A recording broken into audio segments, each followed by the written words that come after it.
नमस्कार। दिल्ली विधानसभा चुनाव के परिणाम आ गए हैं। आम आदमी पार्टी का लगभग सफाया हो गया है। चुनाव परिणाम अपेक्षित थे।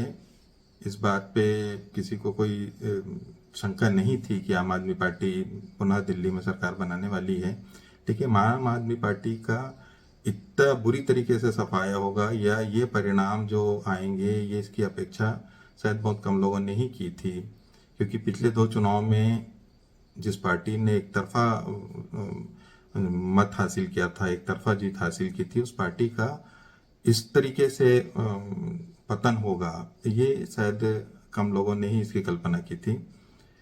2015 के चुनाव में 70 सीट्स जो दिल्ली विधानसभा की, उसमें से आम आदमी पार्टी को 67 सीट मिली थी। मतलब मात्र 3 सीट जो है किसी और को मिली थी, भारतीय जनता पार्टी को मिली थी।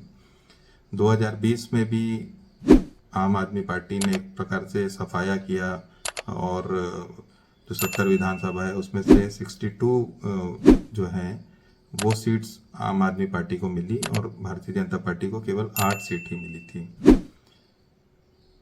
अभी जो परिणाम आ रहे हैं उसमें आम आदमी पार्टी का लगभग सफाया हो गया, ये स्थिति दिख रही है। क्योंकि 20 या 24 सीट जो हमको लास्ट फिगर मिला था, उस हिसाब से जो आम आदमी पार्टी है वो करीब करीब 22 सीटों में वो जीत हासिल करने का उनका दिख रहा है। और भारतीय जनता पार्टी जो है वो करीब करीब 48 सीट 48 सीटों में भारतीय जनता पार्टी सीट जीत हासिल करेगी और स्पष्ट रूप से स्पष्ट बहुमत के साथ में दिल्ली में सरकार बना रही है।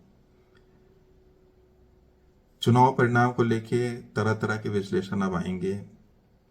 बहुत सारे एनालिसिस अपने हिसाब से एनालिसिस करेंगे। पॉलिटिकल जो हैं पंडित्स हैं वो अपने हिसाब से इस चीज़ों का आकलन करेंगे।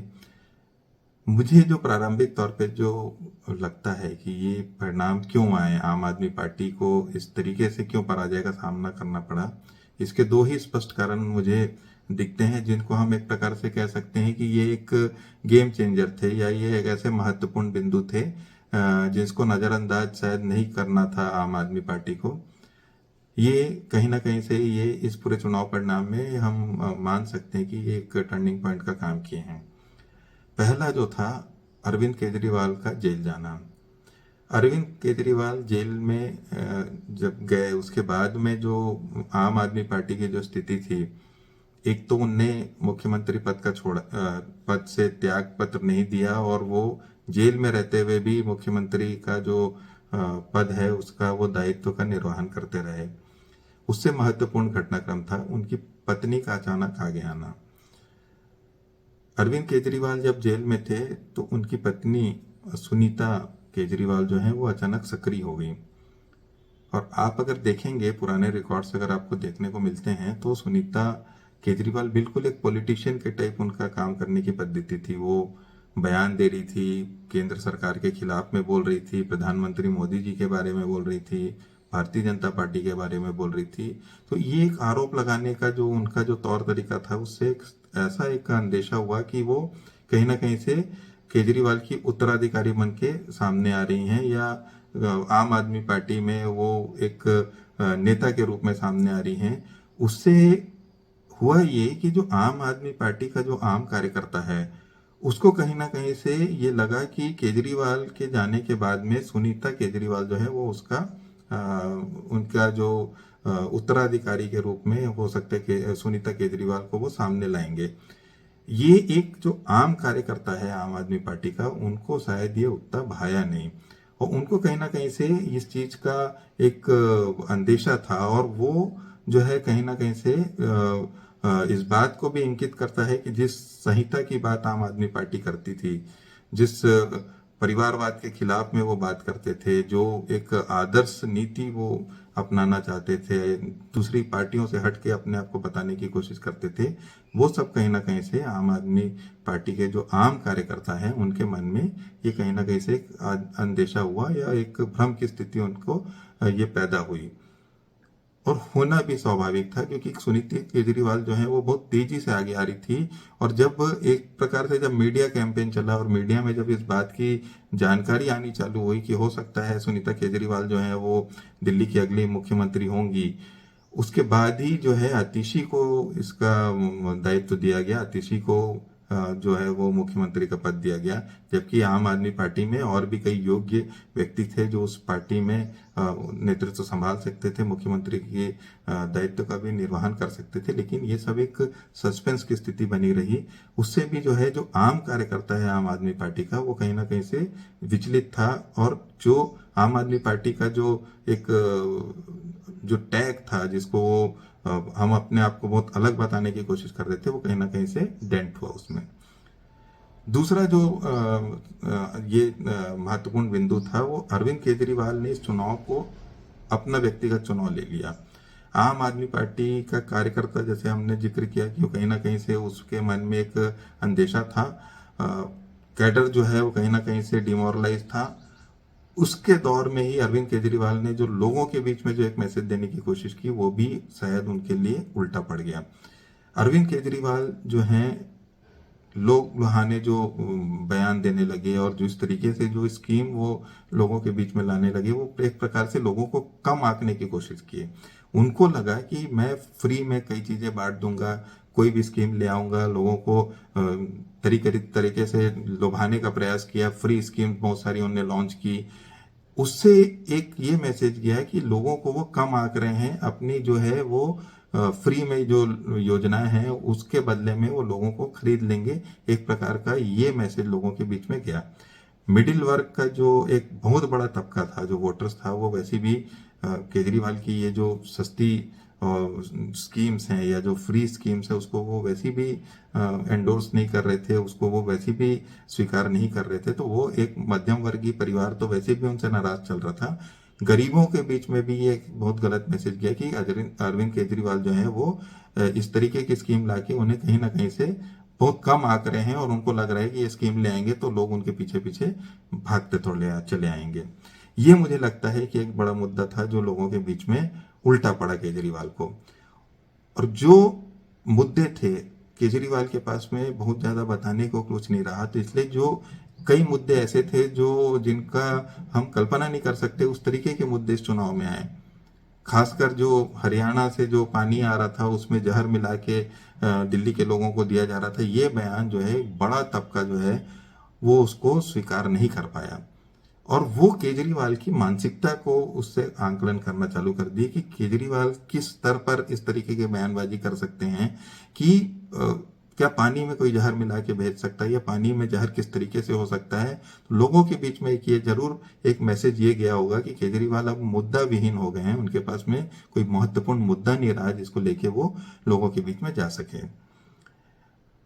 ये सब जो घटनाक्रम चल रही थी उसके बीच में एक बड़ा नैरेटिव तो ये बन गया था कि केजरीवाल और आम आदमी पार्टी जिस आदर्श की बात करते थे, जिस संहिता की बात करते थे, वो कहीं ना कहीं से उसका पालन करने में इन लोगों ने बड़ी चूक कर दी है। और उसी में ये चीज जुड़ गया जो शीश महल का मुद्दा आया। शीश महल का जो मुद्दा था, अरविंद केजरीवाल ने जो शीश महल बनाया, वो एक लोगों के बीच में एक बड़ा मुद्दा बन के निकला। आपको ये बताना जरूरी है कि जो शीश महल का जो रेनोवेशन का जो काम चालू हुआ था, उसकी प्रारंभिक जो कीमत थी वो 7.91 करोड़ रुपए आंकी गई थी। लेकिन जब रेनोवेशन का काम कंप्लीट हुआ तो उसमें आपको आश्चर्य होगा कि करीब करीब 33.66 करोड़ रुपए का व्यय हुआ। मतलब लगभग 5 गुना व्यय जो है वो अपने तरीके से जो चीजें वहां पर लगानी थी, या जिस तरीके से भी जो वो विलायती सामान उसमें रखना था, तो इसका मूल्य लगभग 5 गुना बढ़ गया। ये एक बड़ा मुद्दा दिल्ली के लोगों के बीच में रहा। साफ सुथरी राजनीति जिसके लिए आम आदमी पार्टी ने अपना गठन किया था या अपने आप को बताने की कोशिश की थी, लोगों के बीच में वो चीजें भी क्लिक कर नहीं पाई कि अब आम आदमी पार्टी जो है वो साफ सुथरी राजनीति में नहीं इन्वॉल्व है। लोगों की इस बात को भी लेके नाराजगी थी। और इसी साफ सुथरी छवि को लेके जब 3 बड़े नेता उनके अरेस्ट हुए, जेल गए, जिसमें स्वयं अरविंद केजरीवाल, मनीष सिसोदिया और संजय सिंह थे, तो ये एक बड़ा मैसेज गया लोगों के बीच में कि ये जो है जिस भ्रष्टाचार के खिलाफ ये पार्टी का उदय हुआ था, उसी भ्रष्टाचार में उनके नेता लिप्त होना चालू हो गए हैं।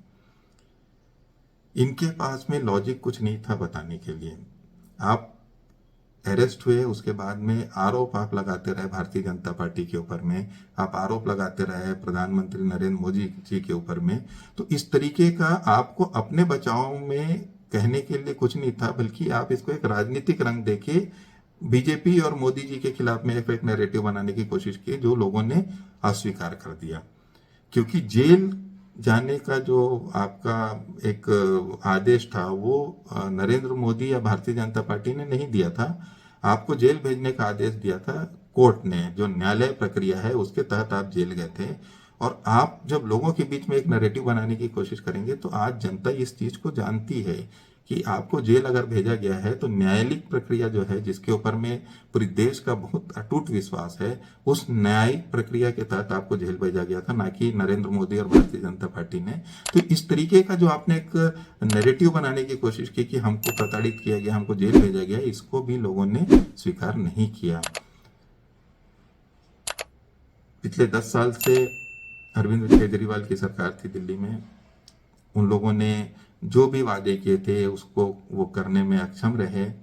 एंटी इनकम्बेंसी उसके कारण धीरे धीरे बढ़ते गई, और इसका वो जो है वो पूरा ब्लेम जो है वो भारतीय जनता पार्टी की केंद्र सरकार के ऊपर में लगाना चालू कर दिए। हर चीज में केंद्र सरकार को दोष देना है, पैसे नहीं है केंद्र सरकार का, आप यहाँ पर फ्री में चीजें बांट रहे हैं और आप आरोप लगाते कि हमारे पास पैसे नहीं है, तो उसके दोषी कौन थे? आप स्वयं थे।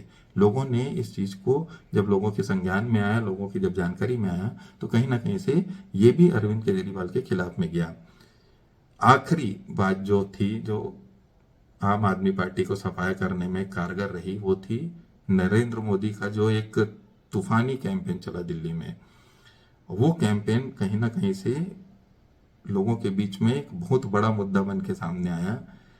प्रधानमंत्री ने जो मोदी की गारंटी का जो बात कही, और लोगों ने उसको हाथों हाथ लिया, क्योंकि कई प्रदेशों में मोदी की गारंटी के नाम से जब चीजें सामने लाई गई और उसका परिणाम लोगों ने देखा है, तो उसमें जब ये चीजें आई कि मोदी की गारंटी जब दिल्ली में बात आई, तो लोगों ने उसको स्वीकार किया। और यही जो है आम आदमी पार्टी का पतन और आम आदमी पार्टी के सफाया में सबसे बड़ी भूमिका निभाया।